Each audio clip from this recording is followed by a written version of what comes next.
Hello, and welcome back to our podcast, The Boss Ravioli Queens. We are Boss Lady Amy, Nicole Ravioli, and Jasmine the Queen. And we are healthcare workers who decided we are going to spill all the ravioli on the ins and outs of working in healthcare. This isn't your usual podcast. If you came here for health and beauty tips, you're gonna be disappointed because we are gonna get messy. Every other week, we will feature a different topic that dives into the not-so-talked-about, taboo, and just plain underbelly of healthcare. We will talk about what it's like being a caregiver outside of work and all the struggles that come with it. Just trying to be normal, everyday people. On that note, let's get messy. Warning, this podcast includes profane language, crude humor, mature subjects, and possible talk of bodily fluids. This may not be suitable for listeners under the age of 18. Okay, so this episode is called Tales from the Bathroom. I think it's pretty self-explanatory. About 90% of caregiving takes place in the bathroom. From whether you're cleaning someone up to giving a shower to getting them dressed, most cares take place in the bathroom, and therefore we have some pretty goofy stories that we can tell from the bathroom. So let's dive right in. Okay, how about you tell us one of yours first, and we'll kind of go from there. My absolute favorite caregiving story ever. I had a lady who had these, she wasn't necessarily incontinent. She had this condition where, she had these little, holes that got poked in her intestine, basically. And so stuff would leak, and because of that...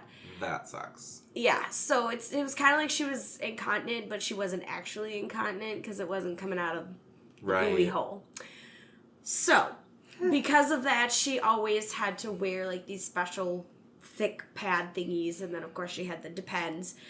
And she never, ever, ever believed us when she was, leaking in her underwear. And so I remember one time I put her on the toilet, and she looks down, and she sees, the leaked contents. And she goes, "What the hell? Somebody's been farting on my butt." Oh my god. And I just sat there and stared and tried so hard not to laugh. And then I got out of her room once we were done, and I went and I sat in the med room and just laughed. That's the hardest part, y'all, is when you're doing it and trying to not laugh at something that you know is hilarious and anybody in their right mind would think is funny. But help me. But you literally cannot laugh out of respect for them and stuff. So you're literally with all your might trying to hold that in. So I guess the lesson here is when you have pooped yourself and you don't want to admit it, just blame it on someone else and say that someone's been farting on your butt. Moral of the story. So that's my favorite tale. I have plenty of others, but that's the one that I think is the most hilarious and that I still tell to this day. Oh my gosh. I actually had one that was pretty recently. I was working in memory care, and I got everybody situated, got everybody taken care of, had a little bit of time, basically was going to try to take my break so I could eat something, because I haven't eaten all day. And I go to, start heating up my food, and one of the ladies literally just started taking her pants off in the hallway, and I'm like, oh my god, what is going on right now? And I walk over there, and there's poop everywhere. All in her pants, all over her. I tried starting to walk her to her room, and she must have already been in there. So there was poop all over her floor, all over her walls, all over her blankets and her clothes. And of course, since it's memory care, she doesn't really, it's kind of hard to communicate and get them to do what you want, so you kind of have to coax them into it.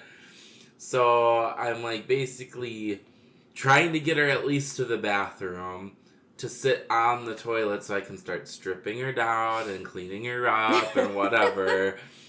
And I'm trying to clean up part of the bathroom floor at the same time so I can clean her up in a clean area. Right.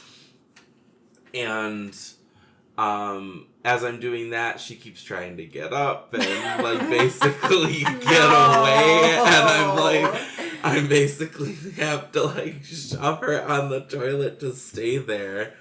I didn't have my coworker at the time because while I was trying to clean her up, she was busy cleaning up another lady who pooped in somebody else's room on the floor. So somebody else's room? Yeah, in somebody else's room. So, oh my god. So and this was after we already had them all cleaned up and like ready for bed. So love that. Ugh. So it was like round 2 of cleaning them up. Negative. It was not fun, but we finally was able to get her just like in the shower, started hosing her down and cleaning her up or whatever. Finally, later, somebody was able to come help me start cleaning the rest of the room. So, like, we were cleaning the room while she was cleaning the room while I was cleaning her. So, I have to say, props to those facilities that have drains in the floor for situations just like that, when you could take the hose from the tub and just spray everything in the entire bathroom down. Stop it down the drain. Waffle stomp. Oh, God.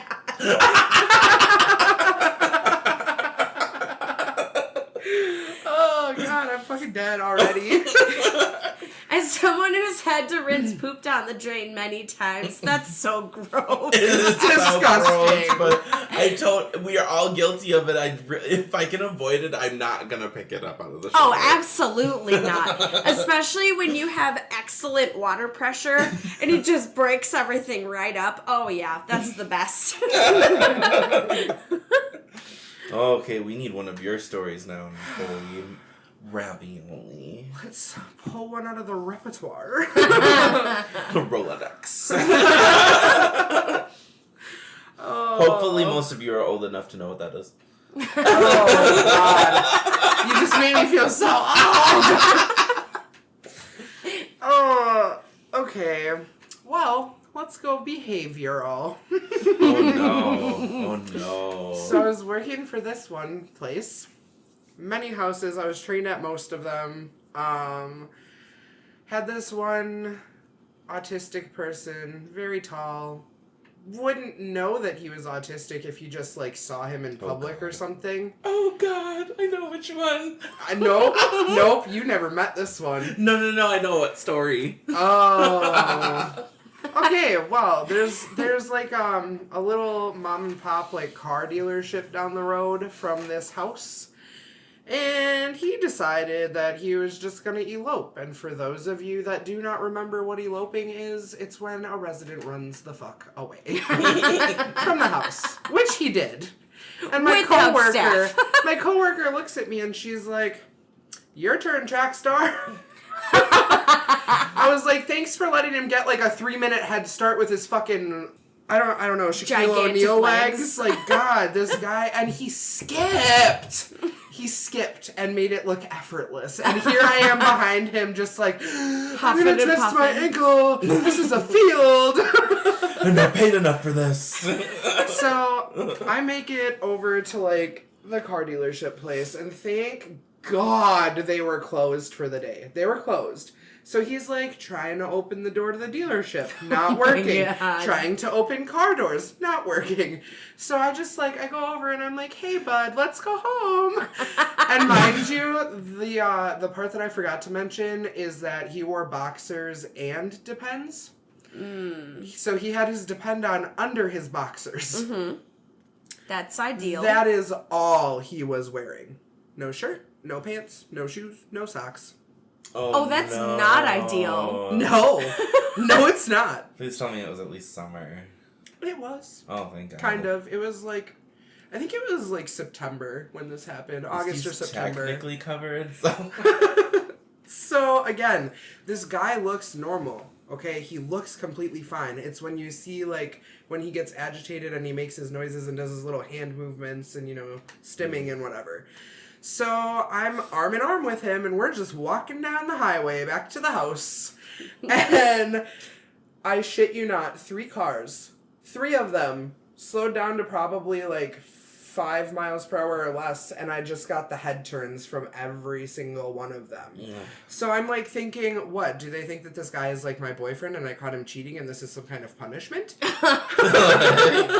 Like, yeah, let's make you walk back home in your underwear. But yeah, so he got back to the house and I looked at my coworker and I was like, the next 5 times are yours. So that's one of my fun stories. Behavioral is a trip, y'all. I could write books for days. Oh, God. I have a story when I worked in the hospital. There was this guy, could not keep, like, anything on him. Like, could not keep a gown, could not keep anything on him. Why? And he was kind of like a perv. So every time you would walk in his room to do anything, like knock and walk in or whatever, he would literally like look at you and then he would just spread eagle. Oh my God, no. Yeah, and he did it to everybody. And then there was one night that we were like AMs started coming in for shift change. And he just, like, I don't know what came over him, but he literally just ran out of his room, butt-ass naked, down the halls while, like, the new shift and, like, family members were coming in for visitation. And we're, like, chasing him, trying to get him covered up. It was not ideal. It was really not ideal. Because, I mean, if you know a hospital, when most people come to visit their loved ones, they bring, like, their kids and, like, their families and whatever to visit, like, mom in the hospital or something. But, like, he was just, he was... Do you know what that reminds me of? What? Big floppy donkey dick. No! Oh, God! That was so gross. For those of you that don't know, I'm referencing South Park. It was not fun. It was not fun. I mean, I don't have a story that's that gross, but I remember one time we were so short-staffed that I had to bring my guys over to another house because they didn't have staff over there. So I'm responsible for my people, for my home, and also that home. And so... So how many residents total did you have that day then? I had 7. Ooh. Because there was 4 at that house, and then I took my 3 guys with me. So I'm by myself watching 7 people. And if you guys don't know, technically the legal limit for usually caregivers is, depending on like facilities like 4 to and stuff, 1. it's usually like 4 to 1. Yep, it's usually 1 to 4. It can be 5 depending on how independent the people are. Mm-hmm. But typically it's 1 to 4. It depends the level of care. Correct. Anyway, so I'm sitting here at this house with 7 people. And all 3 of my guys are just tearing this house apart. And I feel so terrible. I literally have one eating... Keep in mind, this was at the same time. This was literally all happening at the same time. One of my guys is literally eating food out of their trash. One of my guys he has OCD. And he's compulsively washing his hands. And he's literally going through paper towel left and right and just pulling and pulling and pulling. And he just keeps emptying the roll. And he just keeps washing. And then as this is going on, one of my other guys is in the bathroom. And he tried making it to the toilet, but he couldn't quite make it in time. No. So he pooped all over the floor, literally right next to the toilet. No. And I'm just like, You get out of the garbage. You stop washing your hands. I have to go clean up this guy. Just everybody go sit down. Stop terrorizing this house. We do not live here. This is not ours. Sit down. Stop. That's literally like one of those, like a scene out of a movie when that stupid music is playing. That's what I felt like. I was like, this is not real. Like, I am in the Matrix right now. Like, literally, I would have probably like had to stand there for a second and take it all in, and I'd be like, this is not happening right now. Like, I'm like, maybe if I just close my eyes, it'll all go away. Also, just for clarification, you can't make this shit up. No, No. you can't. No. No, you really can't. Oh my god. Well, since we're still on people running away Oh shit. and chaos, so this one is not actually my story, but it kind of is because I was a little bit involved. Oh god. I have another running away story after yours too. So I'm a runner. I'm a track star. literally. Me and one of my friends who used to live together and work together, same place, she was like the assistant manager, and at the time our manager was on vacation, so she had asked my friend to step in and be like on call. So my brother calls my friend, and we were like out shopping at Aldi's, I think, at the time, and he's like, yeah, that new respite guy, he just ran away and I'm chasing him right now. And my brother's like all out of breath on the phone because, again, this is another house that's right on the fucking highway. So this guy, stripped down naked, bare ass, ran down the fucking highway probably about a mile and a half and jumped in the neighbor's pond.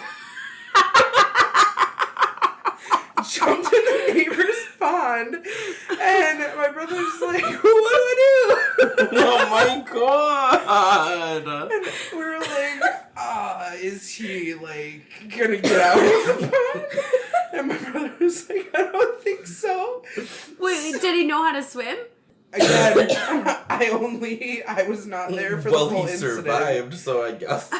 Yeah, either the pond wasn't that deep or he knows how to swim. I have no idea. But I guess, like, the neighbors called the cops. As they should have. So they're Right, like, that's like anybody's like, there is somebody in the pond. A naked person. There's a naked man in my pond. I have fish in there. So me and my friend just leave our cart in the middle of the store. She's like, don't worry, we'll be right there. So we drive out there, and mind you, it's probably like a 10 to 15 minute drive-ish. Maybe. But we were speeding, I'm pretty sure. So we got there a lot faster.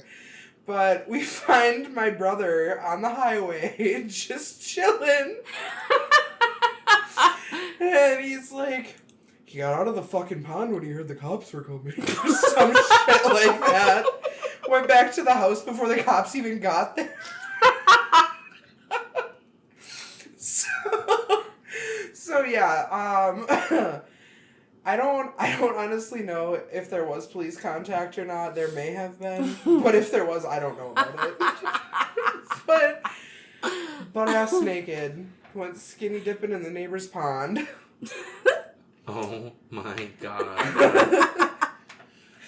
That kind of reminds me of mine. So I was working at a facility and had this lady who was kind of confused in a wheelchair, which is fine, whatever. I was down the hall, like basically at the other end of the facility, trying to clean somebody else up in the bathroom and everything. And then I heard, like, the door alarm, which, like, we have, like, a double door where it's, like, the first one, like, alarms if somebody's, like, entering or leaving or whatever. Mm-hmm. And at first I thought nothing of it. I'm like, oh, somebody went out to do something or like, somebody came in or whatever. But then it was, like, going off for a little bit. And I'm like, okay, weird. So I had, like, my person, like, on the toilet. So I, like, kind of peeked around the corner. And I, like, saw that there was this confused lady was trying to get out, and I was like, oh crap. And I like thought nothing of it at first because I'm like, okay, I know my coworker's in the kitchen or whatever. At least she was in the kitchen. And I'm like, oh, she'll probably grab it because I was in the middle of something else with somebody else. So, I started like getting the one lady off the toilet or whatever and getting her pants pulled up and got her in the wheelchair. And then I heard like the door alarm stop. And I was like, and I'm like, I peeked for a second. So like this lady's in her chair, so it's fine. I got her off the toilet or whatever. And so then I peeked again out of that other lady's room to see what was happening, and I caught her going for the second set of double doors and almost halfway out them.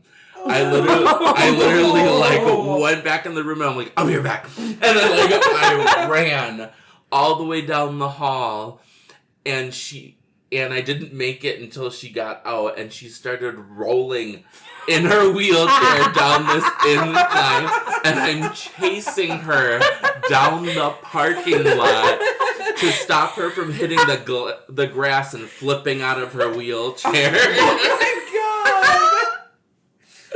Oh my god. Yeah. So I have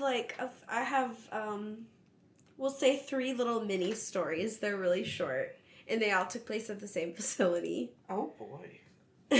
So the first one, I had a resident who she supposedly couldn't walk anymore. She was not supposed to be transferring herself. And one night, so I worked knock shift for 2 years, which is overnights. And one night, all of a sudden, the fire alarm goes off, and me and my coworker are freaking out. We cannot get the alarm system to turn off. And so I'm like running down, like up and down the hallways, and I'm like checking on everyone, like, oh my god, is there actually a fire? What's going on? And then I see this little lady who's not supposed to be transferring herself or anything. Supposedly she can't even walk. I see her just wheeling on down the hallway. That happens a lot, y'all. And I was like, A lot. did you pull the alarm?